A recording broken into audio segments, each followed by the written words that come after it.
Good afternoon. I think I made it. I know now to hit the record button to get started. How are you this afternoon? You guys know I've been playing Hurt for a while. I just can't kick this. I got like a cough, and my energy levels are just terrible. And I thought I was done with it, but I keep having these symptoms like I'm going to cough now, and I'm sorry. But it just keeps going. So I don't feel any worse. It's just I've been fighting. It's kind of been a struggle. I just wanted to go over 1, 2, 3, 4, 5, 6, 7, 8, 9, 10, 11, 12, 13, 14, 15, 16, 17, 18, 19, 20, 21, 22, 23, 24, 25, 26, 27, 28, 29. We're on the 29th consecutive realty stream. Tomorrow we will hit the goal of 30 consecutive realty streams. We'll go over what I've learned. We'll go over the statistics. I want people to know what they're getting into when they're streaming on YouTube when they don't have a built-in audience like myself. I don't want to keep people from being on the platform in any way. I want more and more people on the platform. I think if we can get people to speak their mind, and I would say speak your mind within the rules of YouTube, and perhaps over time change YouTube's rules so that they can be more inclusive for everyone. I think that would be the goal. I think the more voices we can have out there, the better. Certainly, you're not going to get the most wild views from me, I don't think. But as I was driving today, and I was thinking, what would be one of your more controversial views? And it's a weird question because it's not going to be me. It's not going to be me that thinks it's controversial because it's my own. Why would I think it's controversial?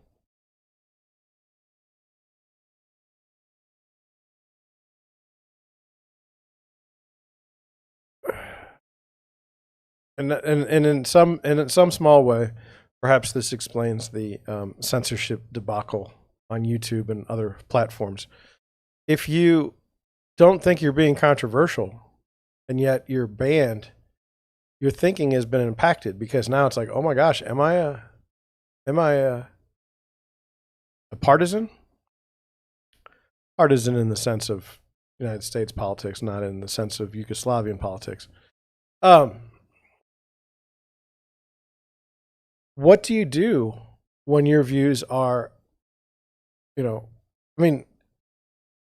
we even worry about a norm anymore or normal? See, that's the point of the podcast for me. That's the point of the live stream is I don't know what's normal anymore. I don't know.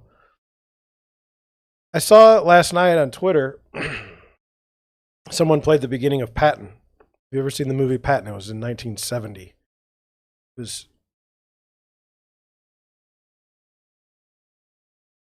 I thought one of the better movies I've ever seen in my life. But the person was saying this isn't the America we live in now, and it certainly isn't. It certainly isn't. Does one pine for better days? No, not me. I'm here. I can't go back and change things. Okay. I wish things were different now, but there's not a whole lot I can do about that. It is what it is. Somehow we've allowed this to continue. This meaning life. Who knows where it ends? But the idea that that we're in the world that Patton was in 1970, the movie, is to be kidding yourself. And I think that's what happens kind of in our society. And let me try and put this. Maybe it's obvious to you, but I'm like I said, I'm 44 years old. I'm a real estate broker in St. Louis, Missouri. Okay. I was born in 1977, so anything before 1977 is going to be iffy with me. Okay, not going to have too much knowledge on it. Only what I read. Well, if we change what I read, it will probably give me a different opinion on what happened. So, similarly, I was watching a car show last night. The guy he's born after 2000. Well, I just can't imagine being born after 2000. That just blows me away. My daughter is going to go to college next year. And just got no historical background whatsoever to go on. None. Her life has been pretty much the same. She's grown up in a digital world where there's always been conflict and hyper political agendas, to the point where she has to go to school and wear a mask. And if you're not, you're shamed for doing so. And even if the governor says, even if the attorney general says that you're not to be wearing a mask in school, they still wear masks. So, I mean, it's a new world. And it's fascinating when you look at something like stare decisis. Whenever you see a Supreme Court justice go up before the to be confirmed after they've been nominated, somebody will always ask, well, what do you think about stare decisis? I want to know about stare decisis. It's this idea that things should be like given weight to the past. Well, stare decisis works until somebody changes their mind. Then what?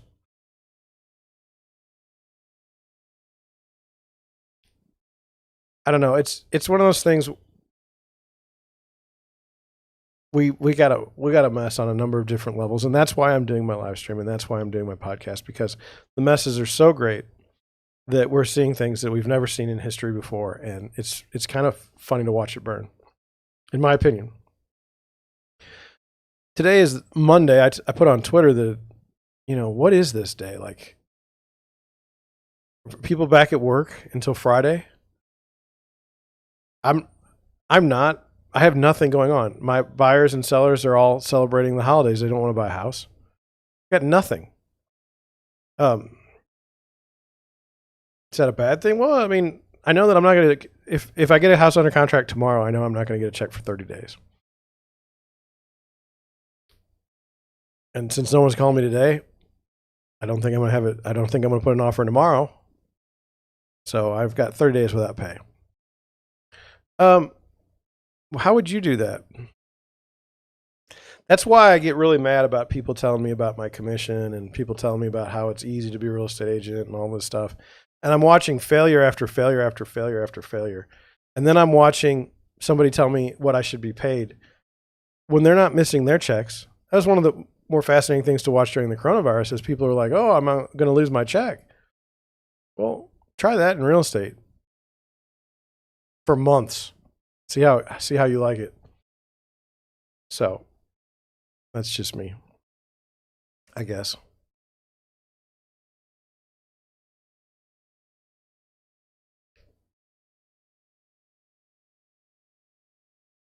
We've had very little chat interaction in the 30 days. I mean, it's been bad. If YouTube is pushing out my stream, which they're not, because I can see my impressions. If they really want people to stream on YouTube, they need to figure out a way to do it where people will actually watch and bring the audience.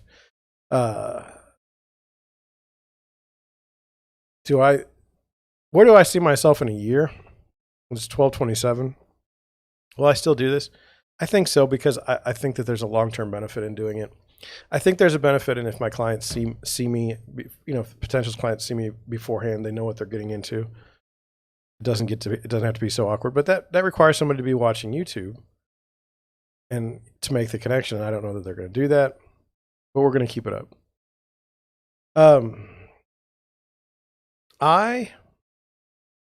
I mean, in real estate, like right now, there's a few listings that come up.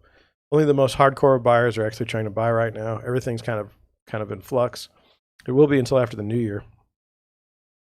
I'm trying to put together I don't know how it's going to go. A couple of things.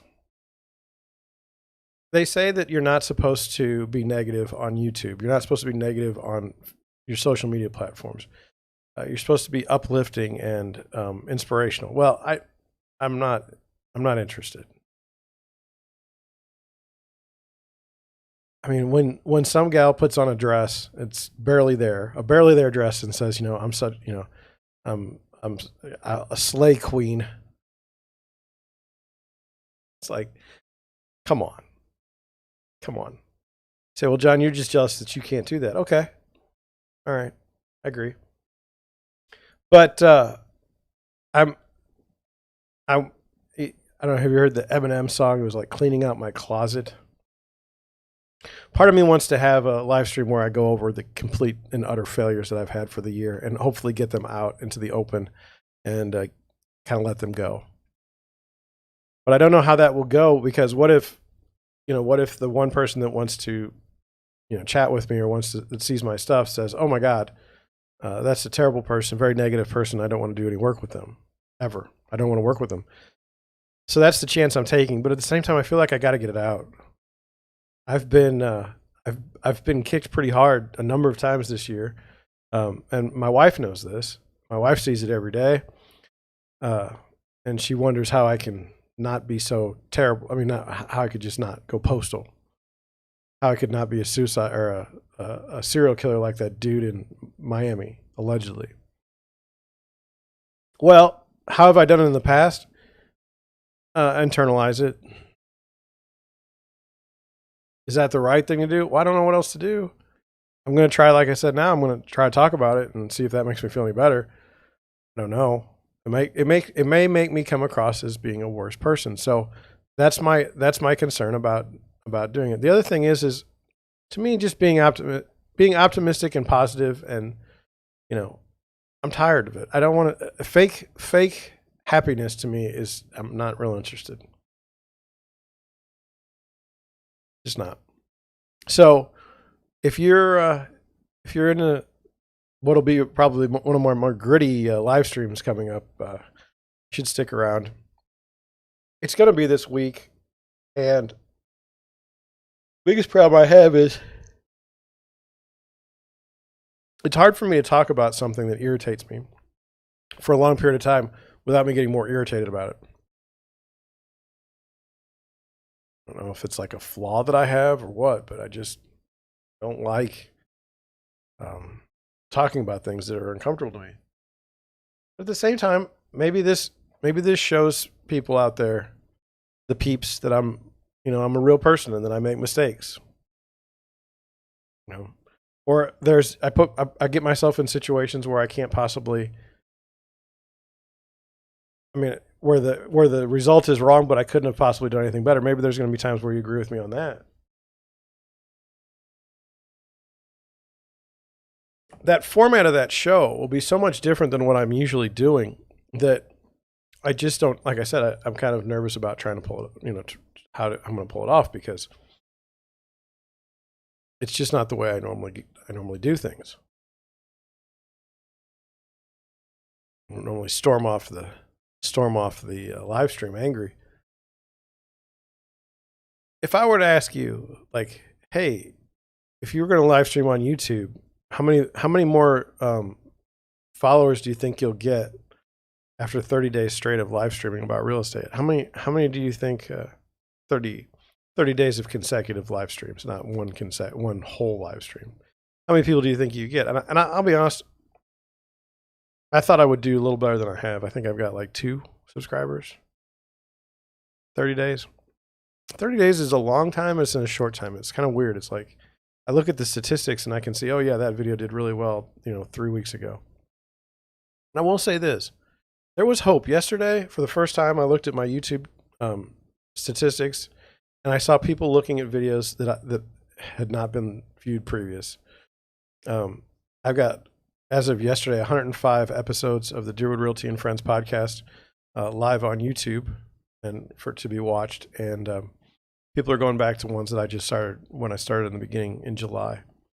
So, did I think I would do better than I have? Yes. Does that make me want to stop? Not really. I like the live stream. I think it can really be something when people get on board. Now, when that's going to be, I don't know. I think the one comment that I suck as a YouTuber made me feel pretty good. Made me feel like at least I'm getting to somebody. A negative comment, a positive comment, any comment benefits me. A like, I don't think you can dislike, or maybe you can dislike it, but I won't see it or something weird. Anything, if you share it with someone else, anything helps me. And if saying ignorant things about me, that works, go for it. This is the venue that I'm in. This is the place I'm at. And it's not always going to be roses, I guess. Am I missing anything? Is there anything out there that you want to know about? Chat. I don't see anything. So I'm going to keep going. All right, so let's start off with, we'll just get into the real estate game today, except first we're going to do Google Trends.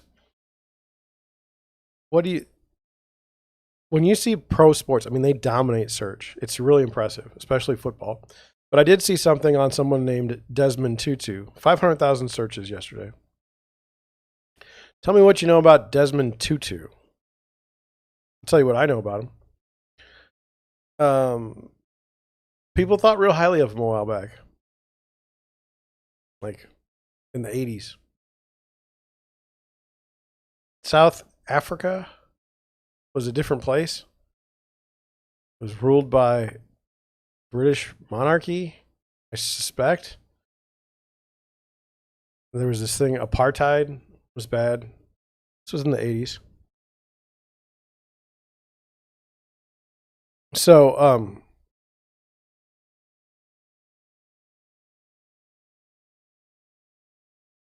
yeah. Apartheid. I don't know anything. And then we're going to read the obituary. I don't want to get into the practice of reading about someone that's died all the time. I remember Desmond Tutu when I was a kid, but he hasn't been relevant for me for years. So I just I actually thought he'd already passed. Let's get to the article. Let's bring you with me. Desmond Tutu, South Africa's moral conscience, dies at 90. Anthony Fauci's 81. Johannesburg, Desmond Tutu, South Africa's Nobel Peace Prize winning icon, an uncompromising foe of apartheid and modern-day activist for racial justice and LGBT rights, died Sunday at 90. South Africans, world leaders, and people around the globe mourned the death of the man viewed as the country's moral conscience. Now, I do remember this a little bit better.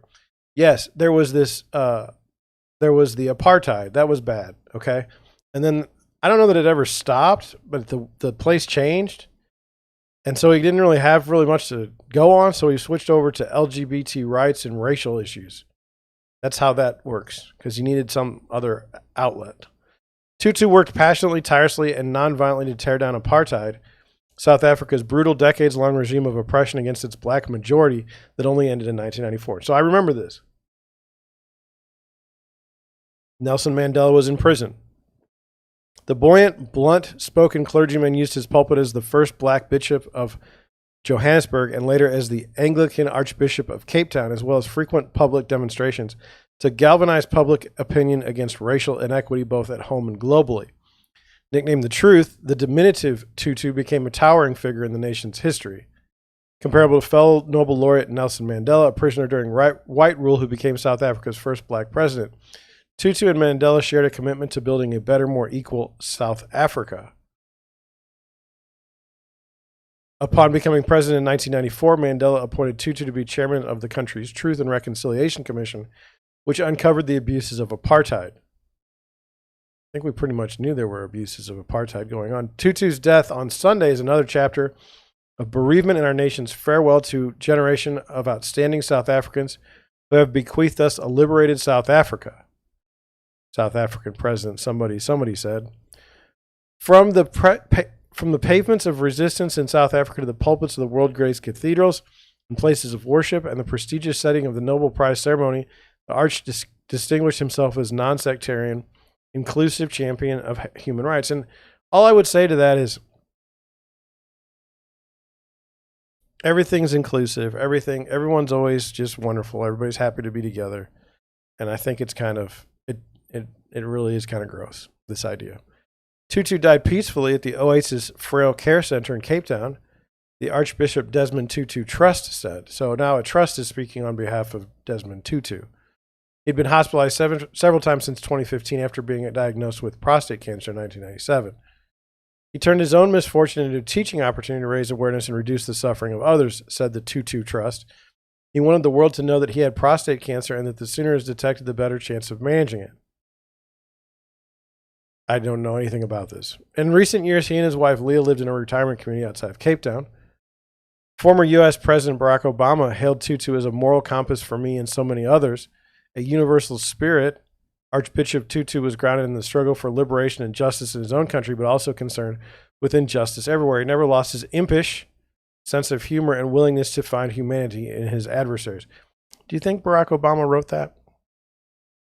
Or do you think he had somebody paid to do that? Tutu's life was entirely dedicated to serving his brothers and sisters for the greater common good. He was a true humanitarian, said the Dalai Lama, Tibet's exiled spiritual leader and Tutu's friend. His legacy is moral strength, moral courage, and clarity. The Anglican Archbishop of Cape Town, Thabo Makdaba, said in a statement, he felt with the people. In public and alone, he cried because he felt people's pain, and he laughed. No, not just laughed, he cackled with delight when he shared their joy.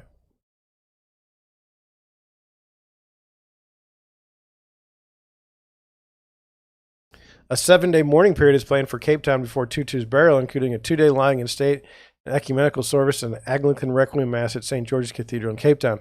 The southern city landmark Table Mountain will be lit up in purple, the color of the robes Tutu wore as Archbishop. Now, here we go. This is how I remember it. Now, Elma, the daughter, there's no way she knows anything about Desmond Tutu. Throughout the 80s, when South Africa was gripped by anti-apartheid violence and a state of emergency gave police and military sweeping powers, Tutu was one of the most prominent black leaders to be able to speak out against abuses. A lively wit, and that's, don't take this the wrong way. In the 1980s, South Africa was fighting this fight, okay? In the 1980s. It didn't end until 1994, okay? And even then, how good is the situation in South Africa right now? I'm just saying many of these people that fought in the 80s are now kind of falling off the stage because they're old. And I don't know. If you're going to fight for something, I mean, it's noble. But, I mean, when you die, no one cares. That's kind of sad. Anyway, a lovely wit lightened Tutu's hard-hitting messages and warmed otherwise grim protests. Funerals and marches. Plucky and tenacious, he was a formidable force with a canny talent for quoting apt scriptures to harness support for change. The Nobel Peace Prize in 1984 highlighted his stature as one of the world's most effective champions for human rights, a responsibility he took seriously for the rest of his life. With the end of apartheid in South Africa's first democratic elections in 1994, Tutu celebrated the country's multiracial society, calling it a rainbow action, a phrase that captured the heady optimism of the movement. In 1990, after 27 years in prison, Mandela spent his first night of freedom at Tutu's residence in Cape Town. Later, Mandela called Tutu the People's Archbishop. Tutu also campaigned internationally for human rights, especially LGBTQ rights and same-sex marriage. I would not worship a God who is homophobic, he said in 2013, launching a campaign for LGBTQ rights in Cape Town. I'd refuse to go to a homophobic heaven. No, I would say, sorry, I would much rather go to another place. This is fascinating to me because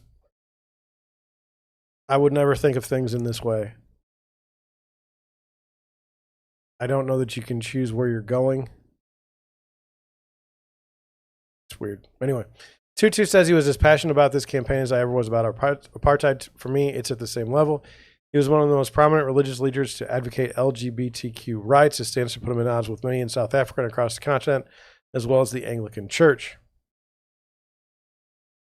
South Africa, Tutu said, was a rainbow nation of promise for racial reconciliation and equality, even though he grew disillusioned with African National Congress, the anti-apartheid movement that became the ruling party after the 1994 election. His outspoken remarks long after apartheid sometimes angered partisans who accused him of being biased or out of touch. And I don't mean to, as part of a larger thing, Desmond Tutu was known for apartheid, okay? He was a character in the 80s. There was only, so much news in the 80s. There was only so many television channels, and he was no question, he looked good on camera, and it's kind of like that lady, I forgot her name, the sister down in Or was that? Anyway, she had her time. He had his time. It was in the mid 80s. It's hard to stay relevant in history for more than a couple years. You know, everybody gets their 15 minutes. Well, he got like a decade. But as things went on, nobody really paid as much. I mean, he never got bigger than he was in the 80s. Tutu was particularly incensed by the South African government's refusal to grant a visa to the Dalai Lama, preventing the Tibetan spiritual leader from attending Tutu's 80th birthday, as well as a planned gathering of Nobel laureates in Cape Town. The government rejected Tutu's accusations as bowing to pressure from China, a major trading partner. This was his 80th birthday. He was 90 when he passed away, so this was a decade ago. A decade ago, he noticed that China might be causing pressure in South Africa. Early in 2016, Tutu defended the reconciliation policy that ended white minority rule amid increasing frustrations among some black South Africans who felt they had not seen the expected economic opportunity since apartheid ended. Tutu had chaired the Truth and Reconciliation Commission that investigated atrocities under apartheid and granted amnesty to some perpetrators. But some people believe that more former white officials should have been prosecuted. Okay. So now we're in that part of the article where they're critical of the guy. He's dead, but we're going to be critical of him, which is fine. I get it. Desmond Tutu was born October 7th, 1931 in Klerksdorp, west of Johannesburg, and became a teacher before entering St. Peter's Theological College in Rosentonville in 1958. He was ordained in 1961 and 6 years later became chaplain at the University of Fort Hare. He then moved to the tiny southern African kingdom of Lesotho and to Britain, returning home in 1975. He became Bishop of Lesotho, chairman of the South African Council of Churches, and in 1985, the first black Anglican bishop of Johannesburg. In 1986, Tutu was named the first black archbishop of Cape Town. He ordained women priests and promoted gay priests. Okay. Tutu was arrested in 1980 for joining a protest and later had his passport confiscated for the first time. He got it back for trips to the United States and Europe, where he spoke with the UN Secretary General, the Pope, and other church leaders. Tutu called for international sanctions against South Africa and talks to end apartheid. He often conducted funeral services for the massacres that marked the negotiation period of 1990 to 1994. He railed against black-on-black political violence, asking crowds, "Why are we doing this to ourselves?" In one powerful moment, Tutu defended the raise of thousands of mourners in a township soccer stadium after the Biopatong massacre of 42 people in 1992, leading the crowd in chants proclaiming their love of God and themselves. As the head of the Truth Commission, Tutu and his panel listened to harrowing testimony about torture, killings, and other atrocities during apartheid. At some hearings, Tutu wept openly. "Without forgiveness, there is no future," he said at the time. Now, compare that with what we've got online. Compare that with the way we think now. Remember, if you do something wrong now, you're banned for life. You're deplatformed. You have no chance of redemption.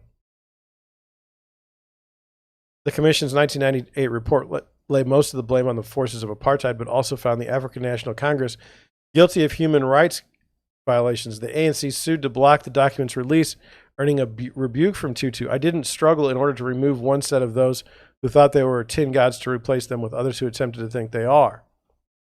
And that's just it. I mean, gosh, you know, these political movements, there's some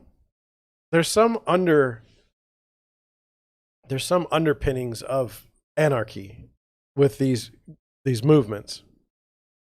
There can be no question to me. In July 2015, Tutu renewed his 1955 wedding vows with wife Leah, surrounded by their 4 children. You can see that we followed the biblical injunction. We multiplied and were fruitful. But all of us here want to say thank you. We knew without you we're nothing. Survived by his wife of 66 years and their children. Asked once how he wanted to be remembered, he told the Associated Press he loved, he laughed, he cried, he was forgiven, he forgave. Greatly privileged. And he's dead. Desmond Tutu, 90 years old. And I mean, that's it. Sad. We'll move on.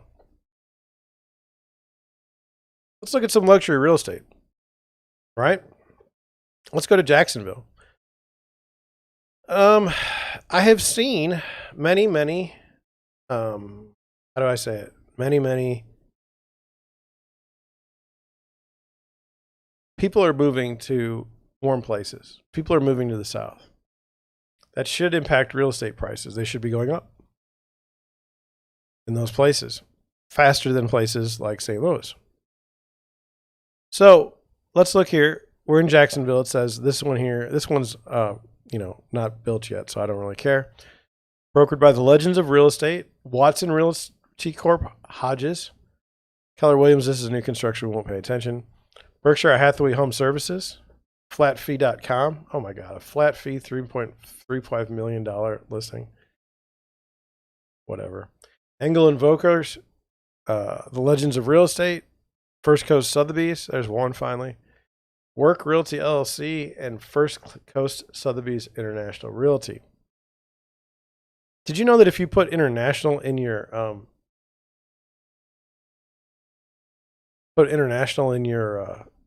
name, people are going to think you're better off than you are? So if I did Deerwood International Realty, I'd actually be better off. Oh, look at you, you're international. Okay. So let's look at the first house, hey? $4.429 million. 4 cars. Garage. Built in 2016. 198 days on the market. It's not good. 120 pictures. 120 pictures. Are you kidding me? First picture isn't even of the front. Is this the front? What is this? Is it stuck? The slider's stuck. This is terrible.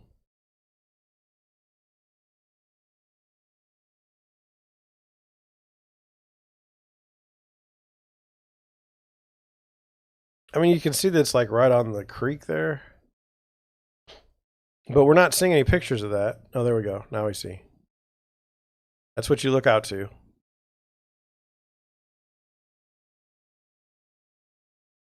Kind of like that. I don't know what it is. Is it one of those infinity pools? I like the outdoor space. But this is too much. 120 pictures. I mean, we see $28 million homes for 30 pictures. And then there's this. I mean, I'm tired of this. I want to see more of the house. So this house here, not interested. Just not. Watson Realty Corp Hodges has this house. It's $4.25 million. It's in Jacksonville. See, there's different zip codes: 32259, 32224. 4 bedrooms, 6.5 bath, 9,276 square feet. Let's take a look at that. 93 days on the market, 4 cars, garage. I like it being close to the water that may be a swamp. I mean, that's nice. That's nice. This says 4-car garage. 1, 2, 3, 4, 5. I mean, are those not garages?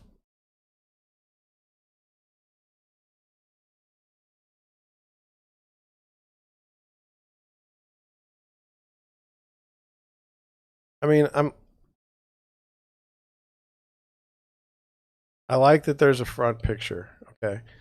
I would like another front picture that's not off to the side because it feels like you're hiding something over there. 101 pictures.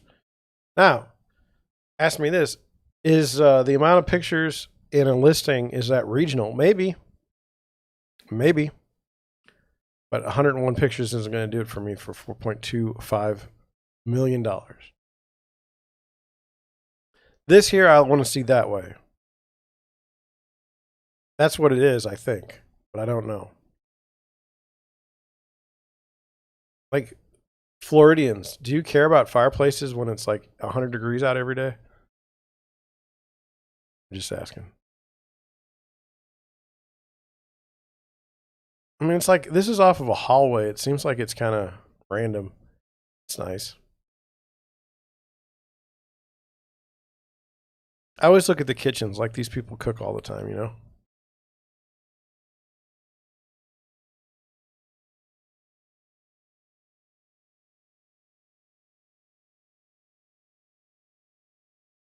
What do you think about tile floors?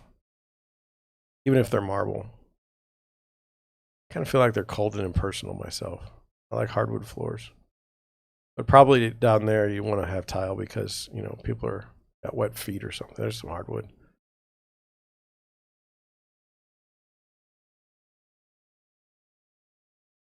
I mean, that's nice.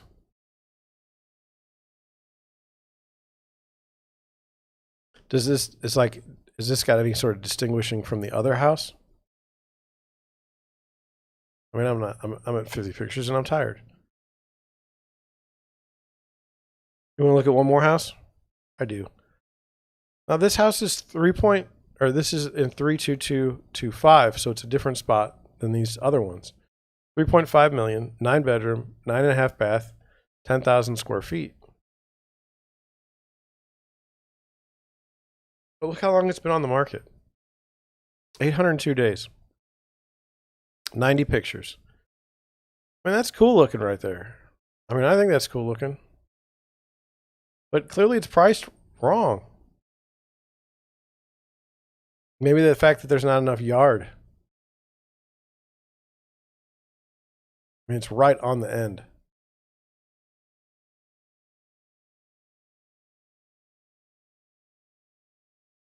I like, though, how they built the house to the piece of land. I think that looks good.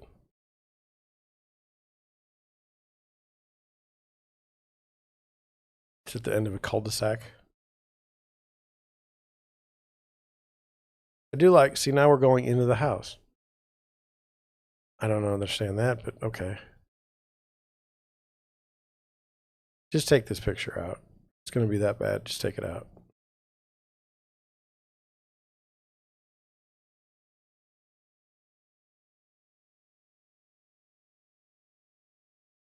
You know, it's always like, where did these people go? What did they do? What were their jobs?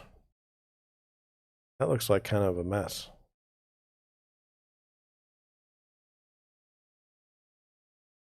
I mean, it's pretty. That looks to be screened in, which would be nice. There's an elevator. We very seldom ever see the picture of the elevator, so thank you for that. But you know, people are not buying this house. The price is not where people are wanting to spend their money. They're like, nope. It's kind of a theater room.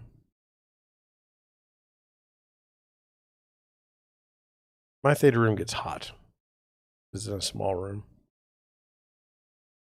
So what do you think? You interested? I'm not all that interested. I don't mean that as a negative. I'm just kind of done. So Jacksonville, was that were the houses, you know, like they were in Houston? No.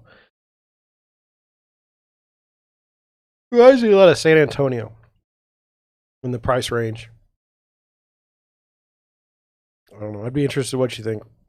Put a comment in the chat. Okay. I want to go through this article.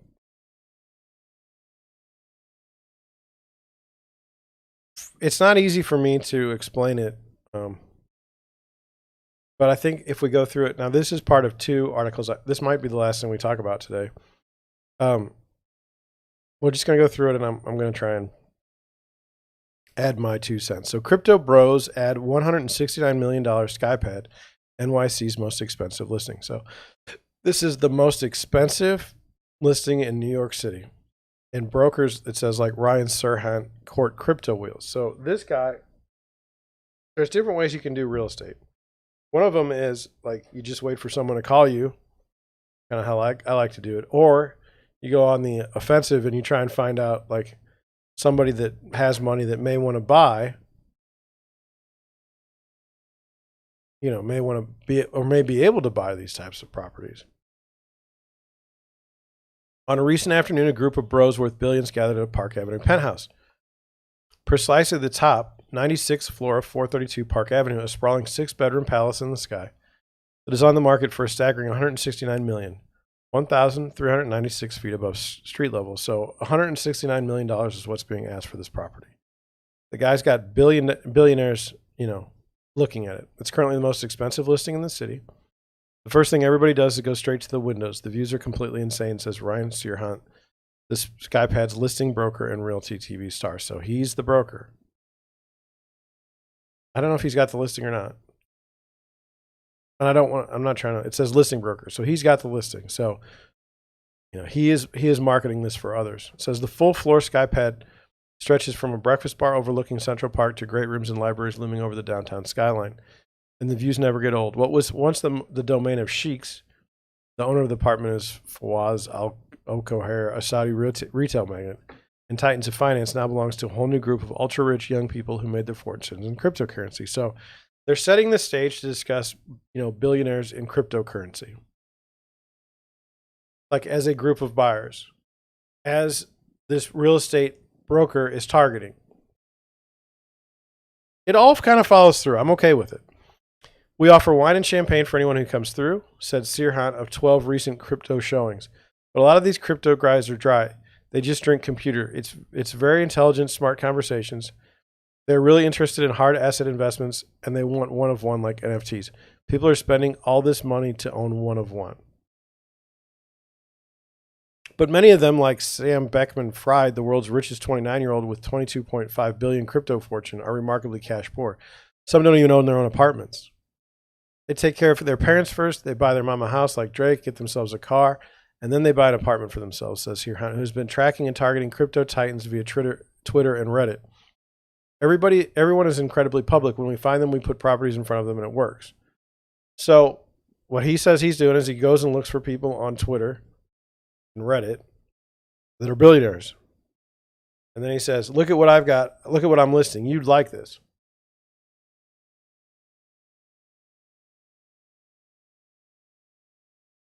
And some of those people would. But I can't stress to you enough. Do you see how he's doing this? He is going out and trying to get business. He's trying to get business to his listings. It's a good way to do it. The crypto whales who went from $6 in their bank accounts to $600 million have good reason to get into the Manhattan property game now. Earlier this month, President Joe Biden announced that his administration is coming up with new anti-money laundering requirements for the real estate industry. A big question is whether the rule will include reporting regulations for cryptocurrency. It's an unanswered question now, so I wouldn't worry about it. Will crypto be treated like cash so that paying with it triggers a currency transaction report? Right now, it's unclear. There's a reason it's called crypto. It's tied to secrecy. And that's just it. I mean, if the federal government comes in tomorrow and says we're banning all cryptocurrencies, all of it goes to zero. And I'm not saying that they'll ever do that. I'm not saying I don't know anything about cryptocurrency. The reason why I had never got involved with it was because the government will do what the government wants to do to protect itself. And they may, there's been speculation that they're going to come out with their own cryptocurrency. Well, when they do, they'll just say the other ones are invalid. You may say, well, they'll never do that. Well, I don't know. I really don't know. If you think the government's looking out for you, you've got problems more than what I can do to help you. Being argued is that crypto dealers should have to identify the beneficial owners of the entities they're dealing with, just as banks do, and turn over to law enforcement the names associated with private crypto keys. Americans want to know who owns the ground under our feet, and to prevent it from being bought with illicit funds supplied by corrupt officials, tax cheats, or criminals, she said. How much real estate does China own in the United States? Do we ever hear it? So I don't really think that's true. I disagree with this statement. Still, local and federal governments don't always see eye to eye. Last month, Mayor-elect Eric Adams flew to Puerto Rico, an emerging crypto center, on crypto entrepreneur Brock Pierce's private jet. Adams says he wants the Big Apple to be a crypto hub. Well, he better have something, because right now it's not going well. Like Miami Mayor Francis Suarez, Adams tweeted he will accept his first paychecks in crypto. This was later clarified by a spokesman to convert his first paychecks from US dollars to Bitcoin. So, here's how the what the thinking is. Okay, you have this crypto, okay? And you need to change it over to hard assets. So you put it in real estate. And so you find these people on Instagram and Reddit. And if you're a real estate broker, you say, hey, I got this wonderful listing. You should probably take a look. And then the rest of the article now, we're talking about how cryptocurrency could be, regulated.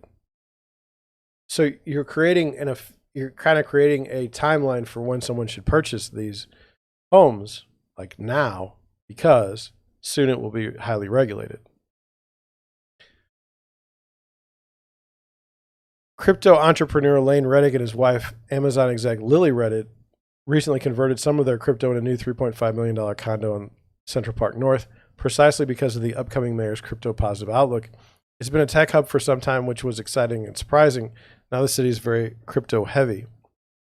Experts see crypto buys as a win-win for New York, which gets an injection of tax revenue, and investors who get a more diverse portfolio of assets.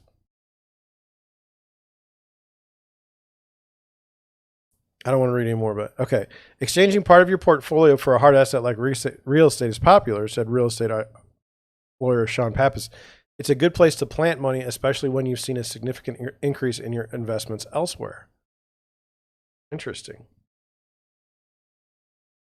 Developer Ben Schall's Magnum Real Estate Group started selling condos for Bitcoin back in 2018. Since then, he sold more than $25 million worth of commercial and residential real estate in cyber currency, he told the Post. There are more and more transactions. As a result, you're opening up real estate investment to a whole new demographic of investors. Cryptocurrency holders are of a different type of person. They aren't just finance people or doctors or lawyers who own stock. They're bus drivers, school teachers, cab drivers. They never invested before getting in on the cryptocurrency train, and now that they've made money, they want to preserve their capital. Individual buyers and sellers are also trying their luck. I've been in crypto since 2011. I'm looking to buy an apartment in crypto, says entrepreneur Troy Osinoff, a New Yorker who now resides in Miami and is trying to sell his $1.7 million apartment for $2.7 million in crypto. It's complex. I'm trying to turn my apartment into an NFT that comes with the actual apartment. The volatility makes some people uneasy for a transaction of this scale, but it will become more normal as crypto becomes part of our everyday culture. This is what he thinks. But these novice investors are also at risk of making bad decisions offline. The amount of crypto money in New York's real estate market is tremendous. Who reps a lot of foreign buyers, this lawyer broker. It's only been in the last couple of months that some of these major Bitcoin millionaires, many worth hundreds of millions of dollars, are starting to consider moving their gains into cash and hard purchases. But he warns that rather than cashing out their coins for fiat currency, some of these buyers are borrowing against these highly volatile cyber currencies, which is very dangerous, he says. Yes, nothing seems more dangerous than you've got a fake currency and you're borrowing against it. It's very volatile. Others warn that crypto wealth has inflated niche pockets of the New York City real estate, like Greenwich Village, where people with no real estate experience are buying townhouses for the first time and overpaying for them.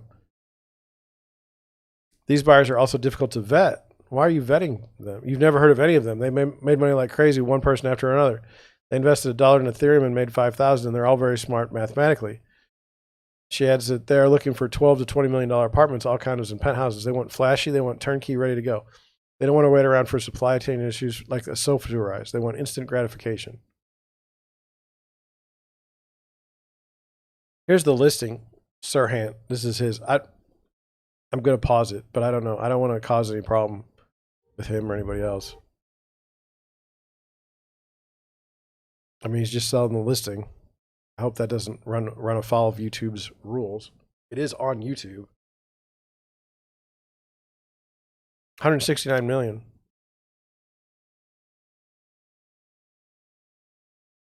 I mean, I do listing video kind of like this. Look at that. That is Central Park. I mean, it's cool looking, right?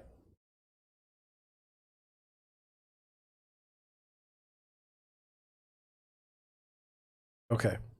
I don't want to run afoul of YouTube's policies or anything like that. So if I have, but I want you to see precisely the 96th floor, 432 Park Avenue. So this is the most expensive listing in New York City. Okay. But what did we find out here? CIM Group hits back at board allocations in 432 Park lawsuit. Developer insists billionaires row condo towers without a doubt safe. What is this about? Now, I'm going to buy the most expensive listing in New York City, and it's going to be in a building where people are arguing about it being safe. What is this about? And this is why I would say, like, always look up your address, always look up your subdivision before you buy a house. I know this is a little bit different, but, you know, there may be a reason why somebody's selling, and maybe you'll be able to find out that they're selling it for a reason that you would also sell a house, and you would not want to have anything to do with the home either.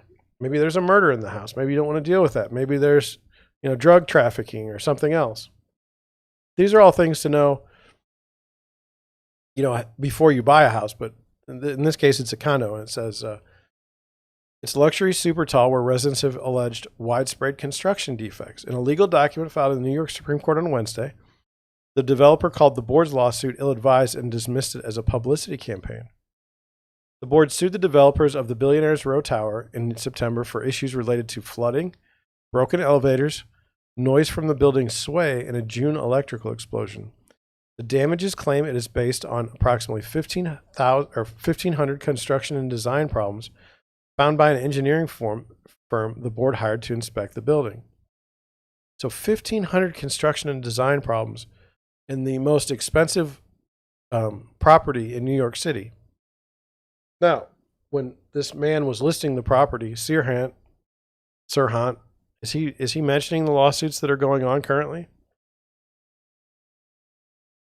The lawsuit raised eyebrows because it escalated previously reported complaints over a wide range of issues, including the building's design and construction. Harry Macklow, CIM's co-developer on the building, did not file a response. In its filing, CIM said the building was without a doubt safe and called its amenities, features, fixtures, and finishes the pinnacle of luxury. To me, it's not the pinnacle of luxury if there's all these issues. Okay? That's me. The board alleges a variety of problems with the building, including life safety issues. Residents said on several occasions they were trapped in elevators for hours after the building's sway caused them to stall. The suit said the building's movement caused overwhelming noise and floods from defective plumbing caused damages in 35 units and common areas. Of course, like any other skyscraper, 432 Park's sophisticated symphony of systems needed to be fine-tuned when residents began to move in the building, the developer said. I don't disagree with that. However, CIM complained the board repeatedly prevented the developer from accessing the building and finishing the job. The firm also took issue with the board's ever-increasing list of demands, the majority of which were not required in the building's design code or governing legal document. As a result, the developer says the complaint should be dismissed.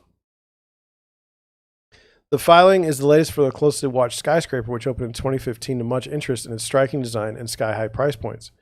That attention turned to controversy after the New York Times detailed a tenant's gripes in February's story called "The Downside to Life in a Super Tall Tower: Leaks, Creaks, and Breaks." Despite the building's reported issues and the board's subsequent legal action, condo tower has remained popular with wealthy clientele, according to recent sales and agents who previously told The Real Deal the controversies haven't hurt interest in the available units. The building can boast some of the priciest units in the world, which the widely covered complaints don't appear to have hurt. Two current listings show a 96th floor unit asking $169 million and one on the 79th floor seeking $135 million, placing the condos above pricing precedent but in good company on Billionaires Row. So we saw the $169 million unit. You know, I was telling you yesterday I bought a lawnmower. It's the best lawnmower you can buy. It's a Honda. Most expensive. Walk behind lawnmower. Had it for 3 years. Love it. Do I expect something to go wrong with my Honda lawnmower? No. Why? Because I paid a lot of money for it. If I wanted something to go wrong with my lawnmower, I'd have bought a used lawnmower for like $50. Same is true as housing. You want me to spend $169 million and I got to deal with lawsuits for the condo board and you, the developer? Why? Why do I want that? Why do I want that in my life? You say, well, you can afford the lawyers because you can afford a $169 million unit. I guess, but I don't want to. Does that make me a bad person? I don't know. Look, real estate news is hard to come by right now. People are on vacation. People are not doing a lot of news. I'm trying to bring you the news that I have.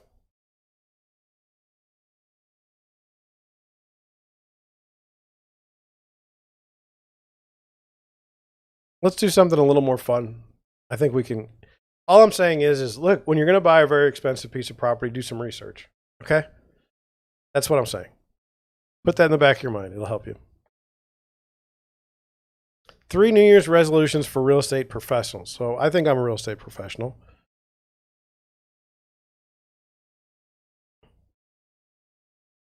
Good Lord. Oh, I can't do it. They blocked me out. I'm done. I'm done with that one. Can't read it. I am subscribed. Whatever. Okay. It's not going to be on the show.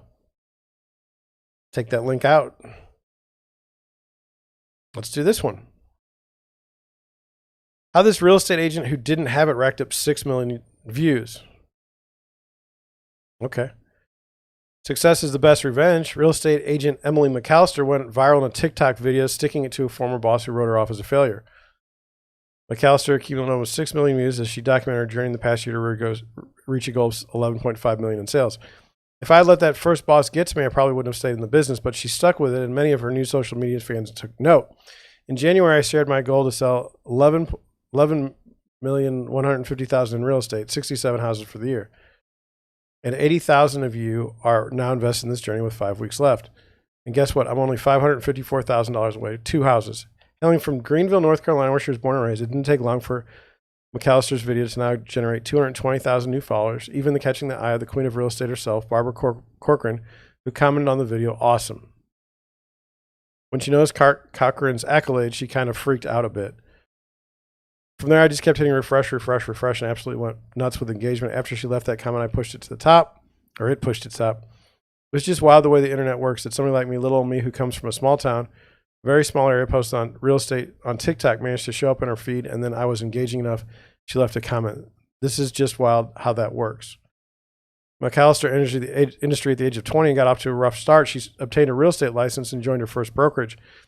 But after a few weeks with the company, she was fired. How do you get fired as a real estate agent?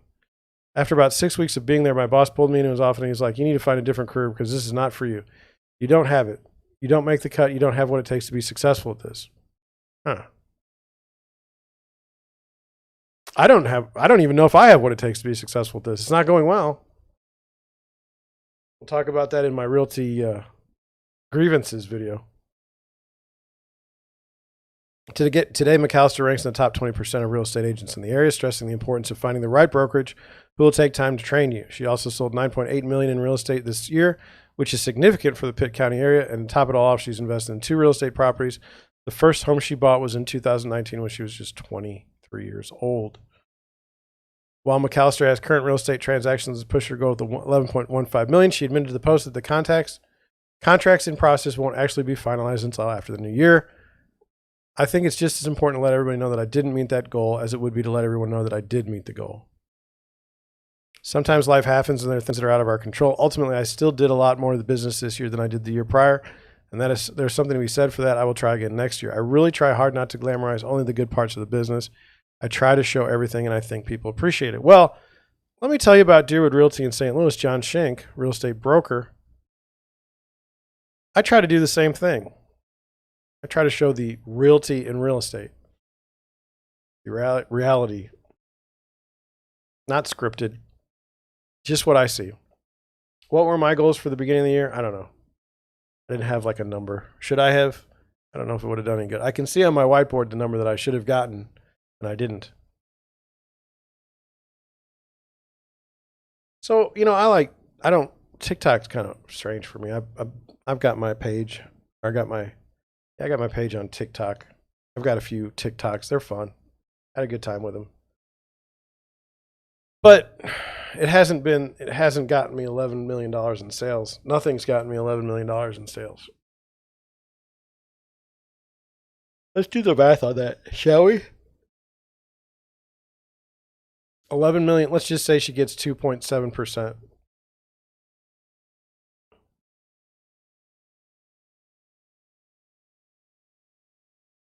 Shoot.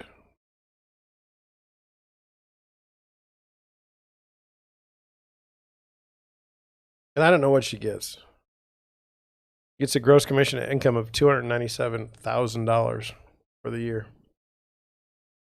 That's at 2.7%. Again, I don't know what she makes. I don't know what her expenses are, but I figured she cleared 6 figures pretty easily. Did John clear 6 figures this year? No. Didn't come close. Why is that? Well, I don't know. If I knew that, I would do better, do differently.